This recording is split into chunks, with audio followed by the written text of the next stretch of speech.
Hi guys! Welcome sa ating channel. Magluto tayo ng munggo recipe. Tara! Nagpainit tayo ng kunting mantika at pakupsan lang natin tong pork belly. Pag ganito na ang hitsura ng karning baboy, itabi lang muna natin to. Ang sunod natin gawin, unahin na natin igisa tong hiniwang bawang.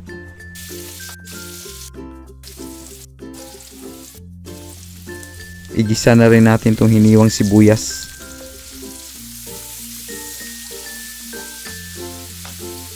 Meron tayo ditong hiniwang kamatis, igisa na rin natin to ng ilang minuto.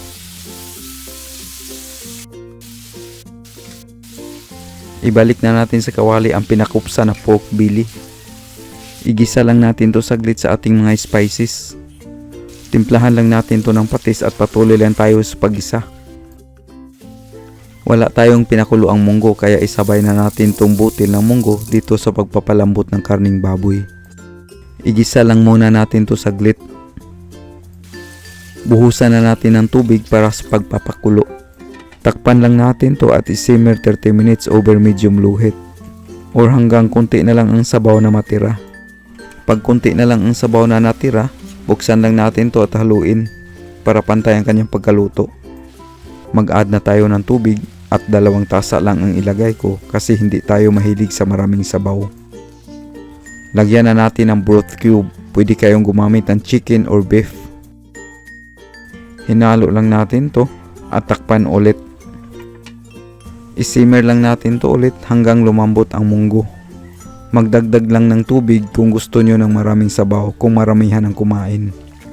Binuksan na natin at ito malambot na ang munggo kaya inilagay na natin tong dahon ng malunggay. Maglagay rin tayo ng 2 pirasong siling haba. Takpan na naman natin ulit para isimmer hanggang maluto ang dahon ng malunggay. Buksan lang natin to at haluin para pantay ang kanyang pagkaluto. Timplahan na natin ng salt at ground black pepper to taste. Haluin lang natin to at tikman para i-adjust ang timpla. Meron tayo ditong sitsaron ng baboy pero optional lang to. Pwede itong hindi na ilagay dito sa ating pagluluto ng munggo. Gawin mo na lang toppings tong sitsaron ng baboy para still crunchy pa rin pag serve ng dish. Ito na ating ginisang munggo with pork, ready to serve na to.